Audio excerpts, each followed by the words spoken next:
Raise your fist to the sky.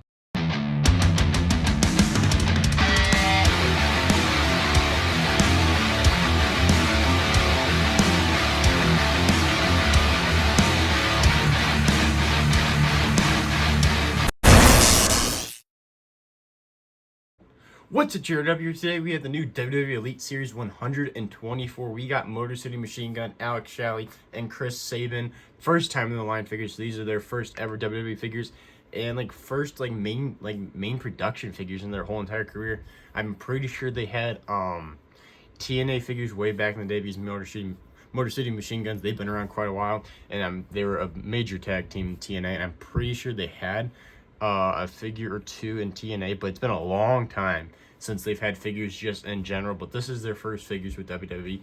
We had the new Elite style packaging. We've had this for a couple series now. So it's the typical red, blue, black, and then we got the yellow stripe for first time in the line. It says there WWE 8 Plus Mattel. Got the pictures of the man himself. Turn it to the side, same pictures, and turn it to the back. We got some action pictures of them and everything. Also got two descriptions there. If you want to pause the video and read that, go ahead. Also in this series is Jey Uso, which I kind of regret not getting because I've seen pictures of it. I'm like, because originally I didn't pre-order it because I'm like, I have so many Jey Usos. I'm like, I don't need another one, but it kind of looks really cool with the pink shirt and pink glasses. The CM Punk I have no interest in. He has that black and white jacket, which he wore like back in the day with Ring of Honor. And I already have a Ring of Honor AEW figure with that jacket, so I just really don't have an interest in that CM Punk. The Lyle Valkyria I will eventually get. I just did not want to spend $30 on a Lyle Valkyria figure. And then Rey Mysterio, I don't need another Rey Mysterio. I have a million of them as well. But definitely need Motor City Machine Guns, and I'll eventually get Lyle Valkyria and maybe get Jey Uso. Turn to the side, same pictures from the back of them. But enough of the packaging and everything and the other figures in the series. Let's get these figures opened up and let's review Motor City Machine Guns. Alright, so I got both of them out of the package. Let's start off first with Alex Shelley.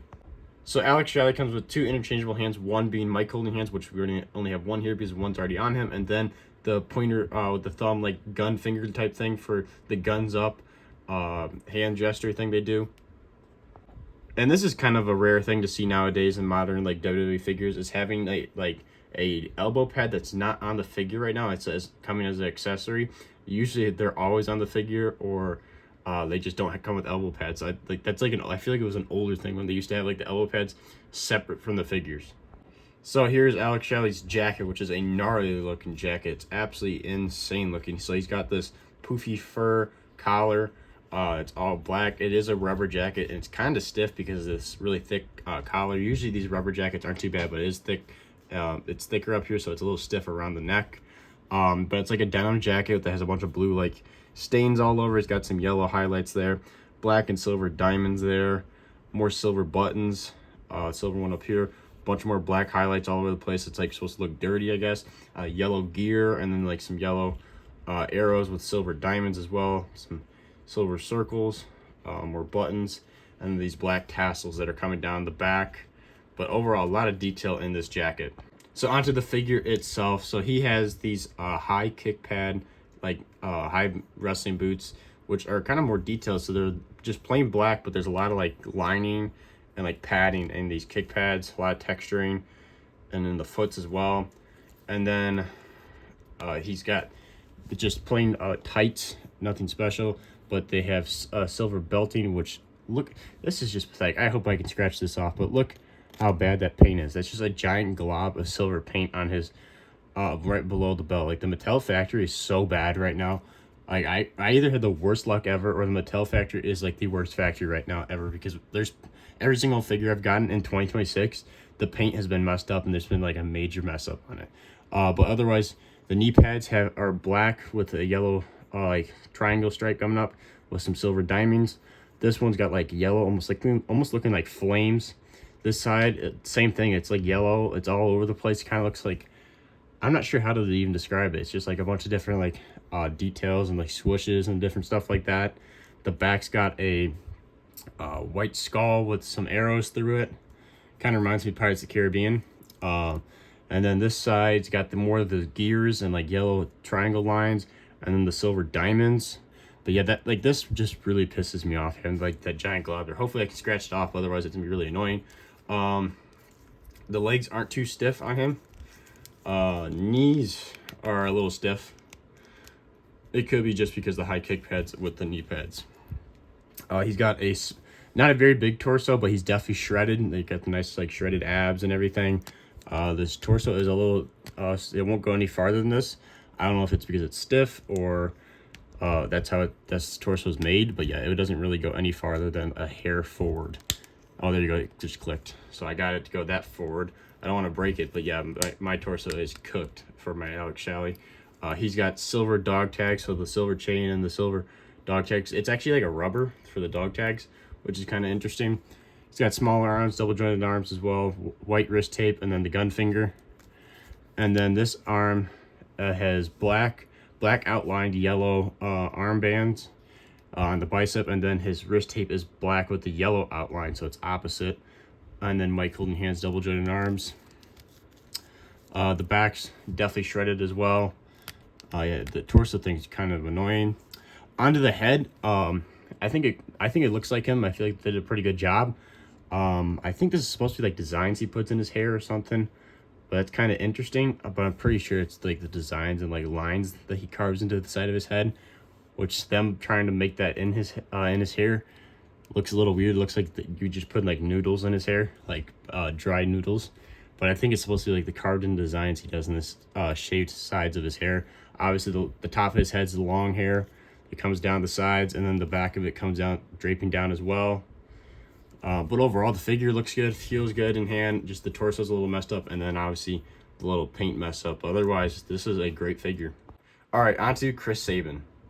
So Chris Sabin is the same as Alex Shelley. He has two interchangeable hands, and each pair already has one on him. So he has Mike Holding Hands with no hand tape, and then a gun finger hands with white hand tape.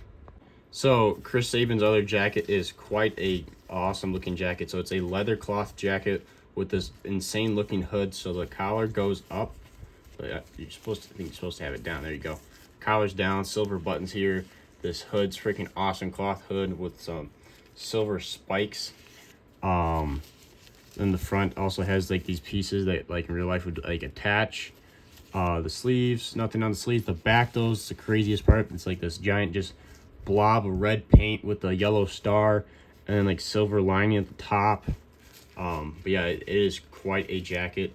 Both of them have really cool jackets. I like that this one's cloth, but the other one makes sense why it has to be rubber. Okay, so onto the figure itself of Chris Sabin. He has the same like kick pad boots, but way more design on them. How Alex Shelley's was all black. Chris Sabin's has the yellow like triangle lining designs on this one, and this other one has the triangles that, or like the arrows that point down, and then a yellow gear. His trunks are actually really cool. It's like a rubber that flaps up because he wears those kind of like the pants similar to what Samoa Joe wears. They're like are super flappy, but they're like have the cuts on the sides, like the side parts are cut out there. Black outline, the yellow triangle lines all over the place going all the way up. This one's got a couple yellow gears, yellow lining, silver diamonds all over the place. Another yellow gear, another yellow gear. But yeah, this flaps open like this.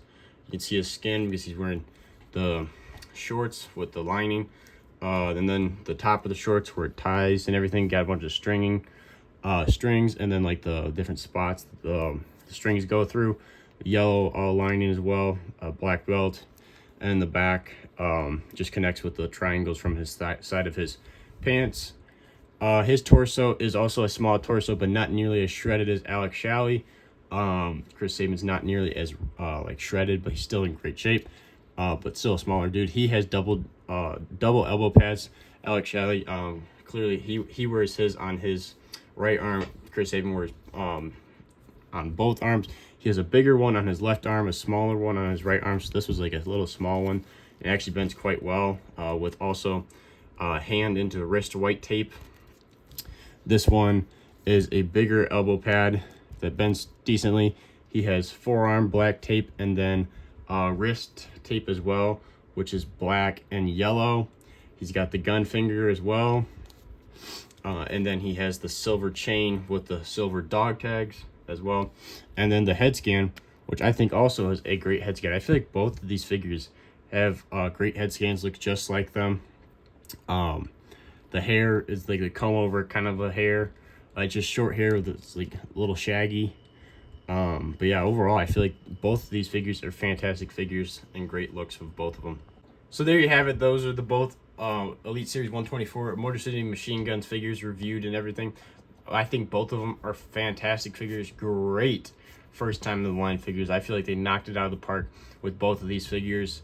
If you're into the main roster like right now and you want like the main roster, I feel like these are must because these guys are one of the best tag teams in WWE right now. So if you want like some main roster guys, I feel like you got to get Motor City Machine Guns so you can have some awesome tag team matches with your figures, or if you just like collect and put on your shelves. This is a perfect tag team to represent this time period for the SmackDown tag team division. But if you're like into the older stuff, I guess you probably don't want Motor City Machine Guns. But if you're a TNA, I feel like if you're like old school TNA fan, I feel like you gotta get these so you can have Motor City Machine Gun figures. But both of these figures are awesome. I'm pretty sure right now they are still available on Ringside Collectibles, so go check those out. Go check out my Instagram, which is lowercase all lowercase JRW Live. I really appreciate that. Also, go check out my TikTok, which is lowercase JRW __ lowercase live. I highly appreciate that as well. Thank you guys for watching. This is JRW Live. Make sure to like and follow, like and subscribe so you can so you don't miss any wrestling figure content, because we post every single day on this YouTube channel. And I'll see you guys in the next one.